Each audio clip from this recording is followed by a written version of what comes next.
I never planned to love my best friend's husband like this. If someone had told me years ago that my life would turn in this direction, I would have laughed and said they were wrong. I believed in loyalty.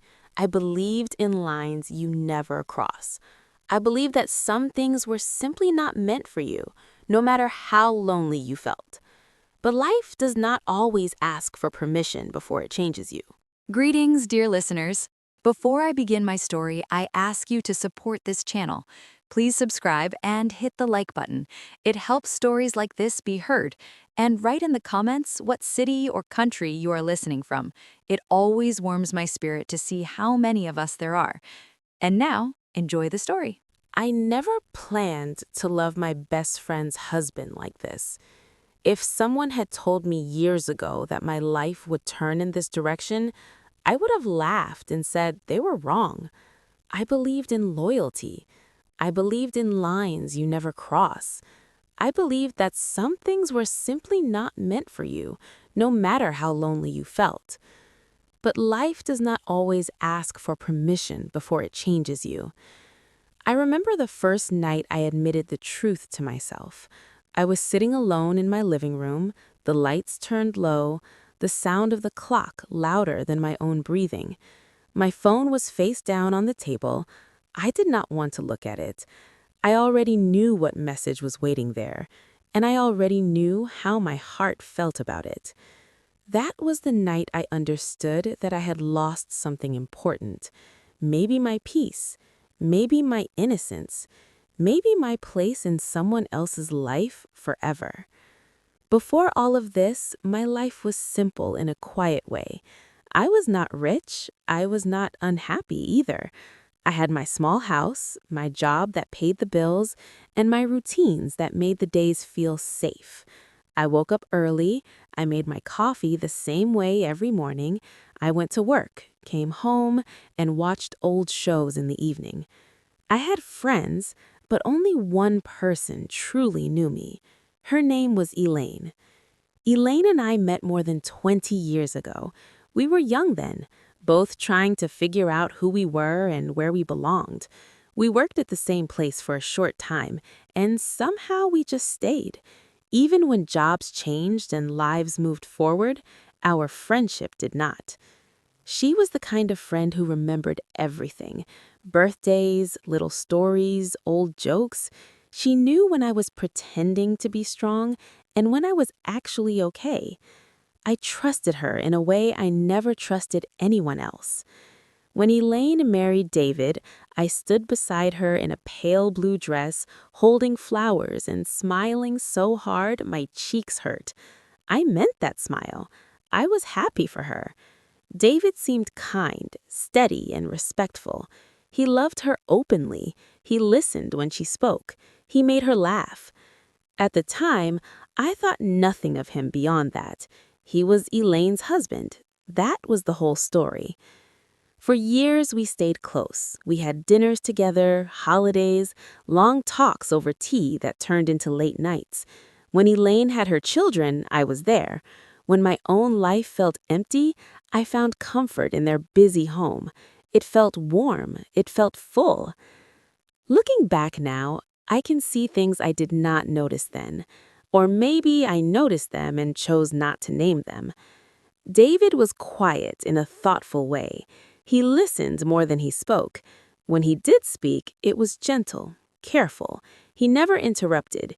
He remembered small details. He asked questions that showed he cared about the answers.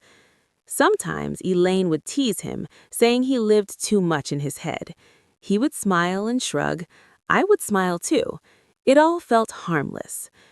I did not fall in love all at once. That is important to say. It did not happen like a sudden storm. It was more like a slow change in the air, something you do not feel until you realize you are breathing differently. The first shift happened during a difficult year in my life. I was going through a quiet breakup that no one really noticed.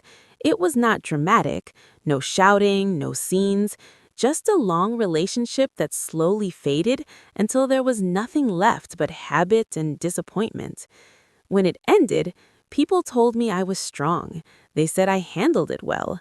I nodded and thanked them. Inside, I felt like something had been removed from me without warning. Elaine was busy then. Her children were growing, her work was demanding, and her days were full.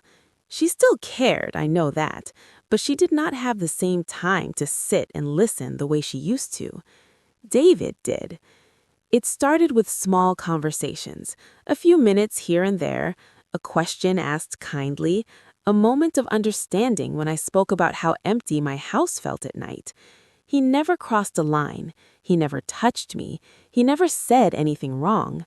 That almost made it worse. Because I did not feel guilty at first, I felt seen. One evening, after a family dinner at their house, I stayed behind to help clean up. Elaine was busy, getting the kids ready for bed. David and I were in the kitchen, standing at opposite ends of the counter. He asked me how I was really doing, not the polite version, the real one. I hesitated. Then I told him the truth about the silence in my home, about the feeling of being left behind while everyone else moved forward. He listened. He didn't rush me. He did not try to fix anything. When I finished speaking, he nodded and said, "That sounds very lonely." No one had said that to me before. Something shifted inside me then. I ignored it, or I tried to. After that, the moments became more frequent. A shared look during conversations, a quiet laugh over something only we noticed. I told myself it meant nothing. I told myself this was just friendship, just kindness. I told myself Elaine trusted me, and I was right about that. That trust should have stopped everything. It should have made me step back. Instead, I let it make me comfortable. The guilt came slowly. It arrived like a soft knock on the door, easy to ignore. I began to notice how often I thought about him, how his words stayed with me longer than they should have, how I felt a small lift in my chest when I knew I would see him. I started choosing my clothes more carefully when I visited their home. I noticed the sound of his footsteps. I noticed when he seemed tired. I noticed when he seemed distant. I hated myself for noticing. I also noticed the changes in Elaine. She was tired, more distracted. Life was heavy on her shoulders, and she carried it without complaint. Sometimes she snapped at David over small things. Sometimes she spoke sharply without meaning to. He would grow quiet then, and I would feel a strange urge to protect him. That feeling scared me more than anything else. One night, I lay awake in my bed, staring at the ceiling, asking myself when things had gone wrong. I told myself I was just lonely, that this would pass, that I needed to create distance. But instead of creating distance, I found excuses to be close. I helped more. I stayed longer. I answered messages quickly. I shared things I should have kept to myself. Still, nothing physical happened, and that became my excuse. I told myself as long as we did not touch, as long as we did not say the wrong words, we were not doing anything bad. I told myself feelings weren't choices. That was a lie I told myself to sleep at night. The night everything truly changed was quiet. There was no music, no wine, no dramatic moment. Elaine had gone to visit her sister for the weekend with the children. I stopped by their house to drop off something she had asked for. I planned to leave quickly. David opened the door and smiled. He looked tired, older somehow. We talked in the living room. Just a few minutes, I told myself. We spoke about ordinary things. Then there was a pause. In that pause, I felt everything I had been avoiding. He looked at me and said, "I miss how things used to be."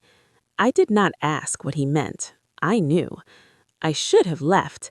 I should have said nothing. I should have protected all of us from what came next. Instead, I stayed. And in that quiet space, with the house empty and the truth heavy in the air, I realized that whatever I was feeling was no longer harmless.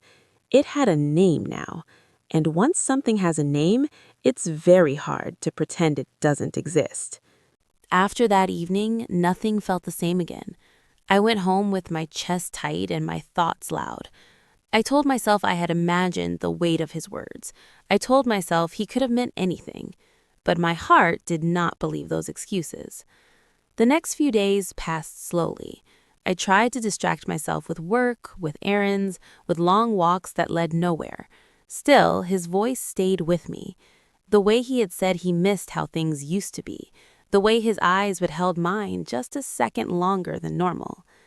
I knew then that I was standing at the edge of something dangerous. Elaine came back from her trick and called me the same evening. She sounded tired but cheerful, talking about traffic and the kids and how glad she was to be home. I listened, answering when needed, smiling into the phone even though she could not see it. Guilt sat beside me like an unwanted guest. When she mentioned David, my stomach tightened. She said he had seemed distant on the phone, quieter than usual. She laughed it off, saying he probably just missed the house being calm. I laughed too. My laugh sounded wrong to my own ears. In the weeks that followed, I tried to pull away. I visited less often, I made excuses. I told myself this was the right thing to do. And part of me truly wanted to protect Elaine. She was my best friend. She trusted me with her life, her family, her heart. But pulling away did not erase the feelings. It only made them louder inside me. David noticed the distance. One afternoon, he sent me a short message asking if everything was okay. I stared at the screen for a long time before replying. I typed and erased my words again and again. Finally, I said I had just been busy. It was true, and it was not. When we did see each other, the air felt different, heavy, careful. We spoke politely, almost formally, as if we were strangers trying to remember the rules. Elaine did not seem to notice, or maybe she did and chose not to say anything. There were moments when I caught David looking at me, his expression unreadable.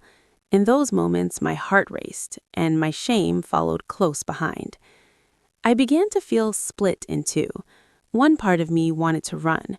The other wanted to stay and understand what this feeling meant. I had never been in this position before. I had never loved someone I was not allowed to love. At night, I argued with myself in the dark. I told myself that love does not excuse harm. I told myself that wanting something does not make it right. I told myself that Elaine deserved better than this quiet betrayal.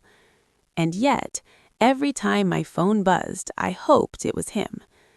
The real tension began during a family gathering a month later. It was a simple dinner, nothing special. Everyone sat around the table, passing dishes, talking about ordinary things. From the outside, it looked like a normal evening. Inside, I was breaking. David sat across from me. Our eyes met more than they should have. When Elaine spoke, sometimes he seemed far away, lost in thought. She noticed and gently touched his arm once, asking if he was okay. He smiled and said he was just tired. I felt like a thief sitting at that table, stealing moments that were not mine. After dinner, Elaine asked me to stay and talk. The children were in their rooms. David was washing dishes in the kitchen. Elaine spoke about her worries, her exhaustion, how she felt like she was losing herself in motherhood and responsibility. I listened and nodded, my heart heavy with every word. She said, "Sometimes I feel like David doesn't see me anymore." That sentence landed hard. I wanted to tell her everything. I wanted to confess and beg for forgiveness before things went too far. But fear held me silent. Fear of hurting her, fear of losing her, fear of becoming the person I never thought I could be. Instead, I told her she was loved. I told her she mattered, and I meant it. Later that night, as I prepared to leave, David walked me to the door. Elaine was upstairs, putting the kids to bed. The house was quiet again. He spoke softly, careful with his words. He said he hoped I was okay. He said he had missed talking to me. He said he felt like something had changed and he didn't know how to fix it. I felt tears in my eyes. I told him things had changed because they needed to. I told him we were playing with fire. He nodded. He agreed. and yet neither of us stepped back. That was when I realized how dangerous quiet understanding can be. From then on, our conversations became deeper, more personal, still respectful, still careful, but filled with meaning. We spoke about regrets, about choices, about the feeling of waking up one day and realizing your life is not what you expected. We never spoke about love, not directly. We didn't need to. Elaine continued to trust me. She told me her secrets. She leaned on me when she felt overwhelmed. Each time she did, the weight of my silence grew heavier. I began to avoid mirrors. I didn't like the woman looking back at me.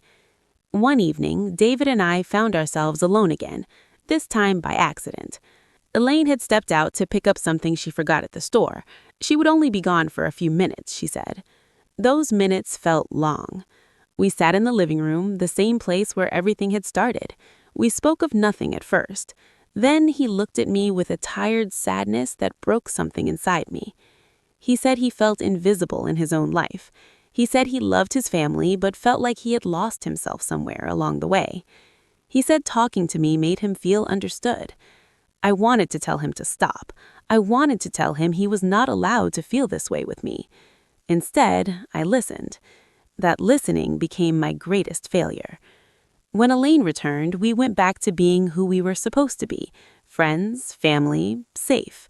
But something fragile had already cracked. I went home that night and cried for a long time. Not loud sobs, just quiet tears that soaked into my pillow. I cried for Elaine, I cried for David, I cried for myself and the choices I was not making. I promised myself that night that I would end it, that I would create real distance, that I would protect my best friend no matter how much it hurt. The next morning, I woke up determined. I sent fewer messages, I declined invitations, I focused on my own life. But emotions do not follow promises. They follow closeness, and closeness had already taken root. David called me one evening, his voice shaking slightly. He said he needed to talk. He said he was confused and scared of what he was feeling. He said he didn't want to hurt anyone. Hearing that made me realize something painful. I wasn't the only one standing at the edge anymore. And once two people stand there together, the ground beneath them becomes very thin. I knew then that the situation had grown bigger than quiet glances and careful words. It was becoming something that could no longer stay hidden inside my heart. And I was running out of time to choose who I wanted to be. After that call, I stopped pretending this was something small. It was no longer just a feeling I carried quietly. It was something that breathed between us, something alive and restless, and I was afraid of it. I asked David not to call me like that again. I told him it was not right. I told him we both knew where this path could lead. My voice was calm, but my hands were shaking as I spoke. He listened. He did not argue. That made it harder. For a few weeks, things grew quiet. We kept our distance. When we were in the same room, we stayed polite and careful. I thought maybe this was how it would fade, slowly, painfully, but safely. Then Elaine got sick. It was not serious at first, just exhaustion, the doctor said. Too much stress, too little rest. She was told to slow down, to take care of herself. So I stepped in more. I helped with meals, I watched the kids, I sat with her in the afternoons while she slept on the couch. David was grateful. He told me that more than once. I told myself I was doing the right thing, but being there again brought the closeness back. Not all at once, just enough to remind us of what we were trying to forget. Late one afternoon, while Elaine slept upstairs, David and I sat at the kitchen table. The house was quiet except for the ticking clock and the sound of the kettle cooling on the stove. He looked tired, more tired than before. He said he felt like he was failing everyone, that he did not know how to be strong all the time, that sometimes he wished someone would ask how he was doing. I should have told him to talk to his wife. I should have reminded him that she needed him too. Instead, I said I understood. That word again, I understood. The moment stayed with me long after I went home. I could still see the way his shoulders had dropped, like he had finally put down something heavy. And I hated that I was the one he did that with. Soon, the conversations crossed a line I could no longer ignore. Not in words, but in meaning, in the way silence felt full instead of empty, in the way we knew what the other was thinking without speaking. One evening, after helping Elaine settle into bed, David walked me to my car. The night air was cool. The street was quiet. We stood there for a moment, neither of us moving. He said my name softly, just once. That was all it took. I felt tears rise, sudden and sharp. I told him this was wrong, that I was hurting someone I loved, that I was becoming someone I did not recognize. He said he felt the same. He said he had never wanted this. He said he wished things were simpler. I asked him why he was still standing there then. He did not answer. Neither did I. Nothing happened that night. No touch, no kiss. Just two people standing too close to a truth neither of us wanted to face fully. But when I drove home, my heart felt like it had already crossed a line. The guilt began to show in small ways. I was quieter with Elaine. I avoided her eyes sometimes. I found myself apologizing for things that did not need apologies.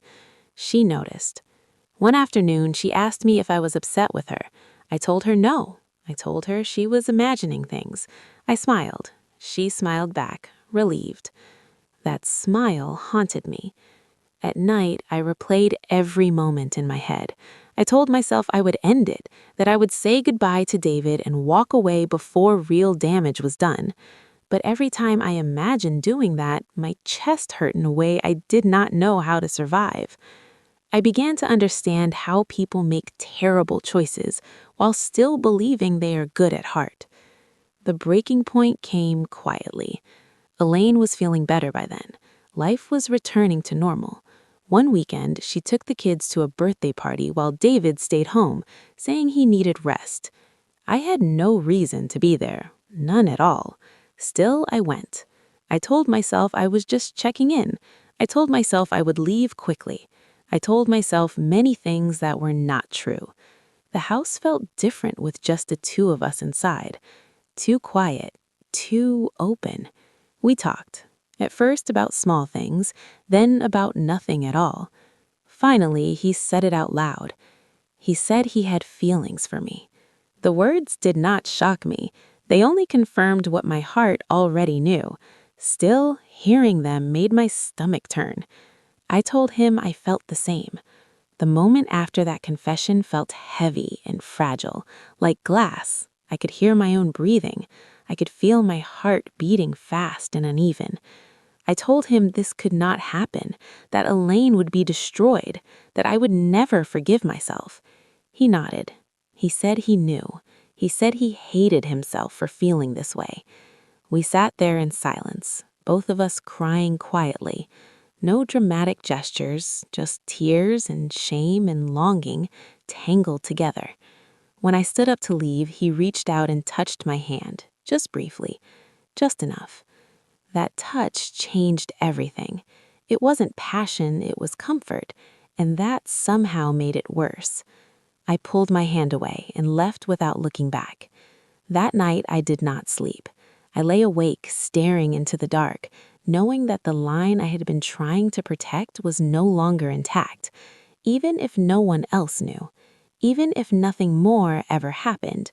Something precious had already been broken, and deep down, I knew the hardest part was still ahead. After that night, I could not pretend anymore.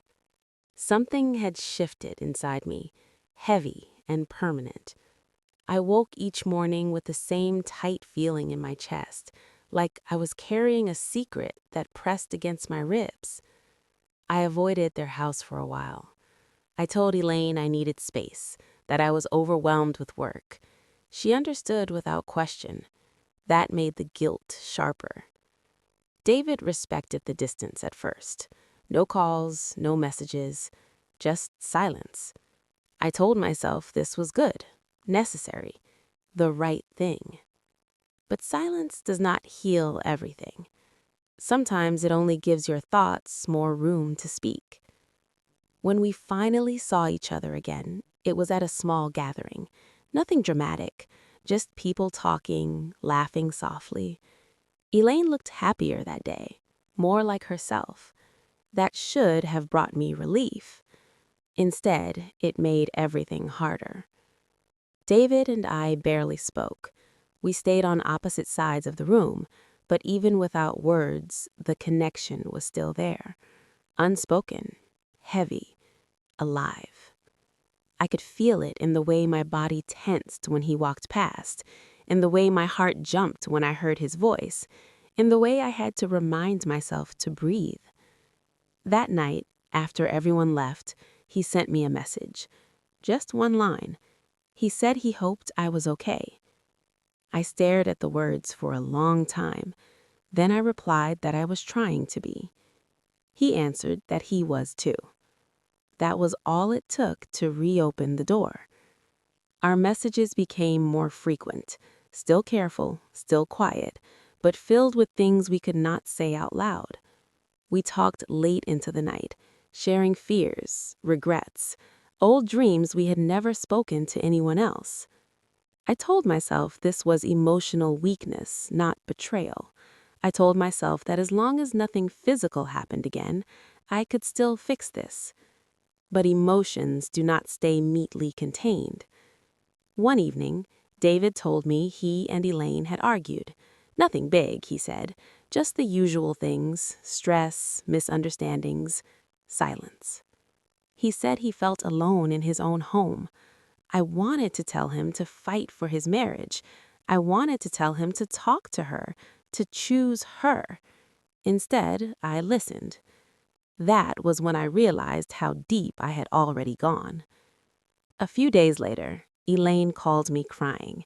She said she felt like something was slipping away from her, and she did not know what. She asked me if I thought David still loved her. That question broke me. I told her yes, I told her he did, and I believed it.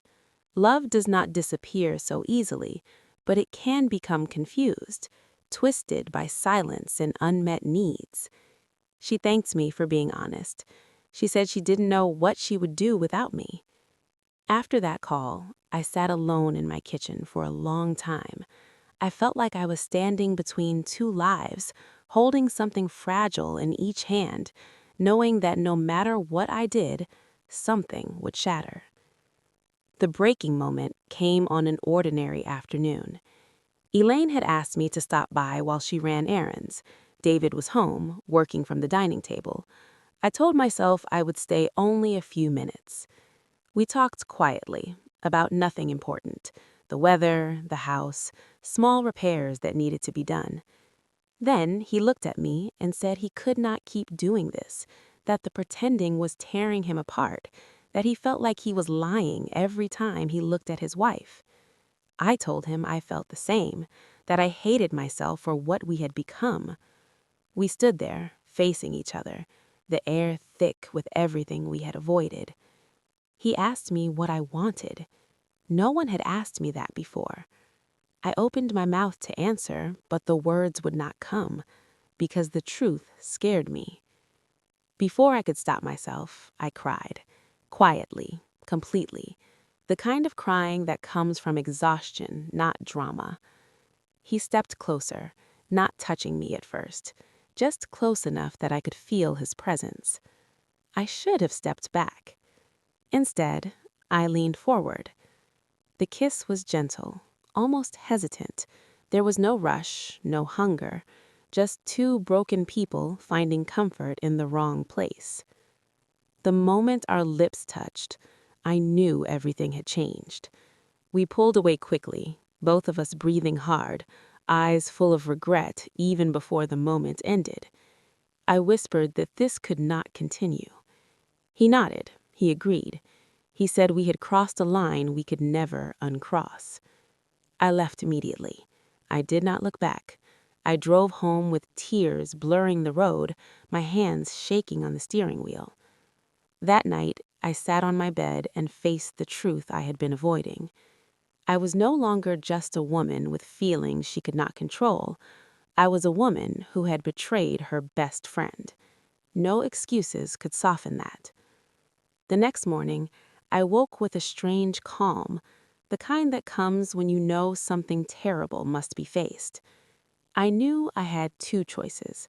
I could continue living inside this lie, hoping it would somehow fade without destroying everything, or I could tell the truth and accept whatever followed. Neither option felt survivable, but only one allowed me to keep my soul. I called Elaine and asked if we could talk, just the two of us. She said yes without hesitation. As I hung up the phone, my hands trembled.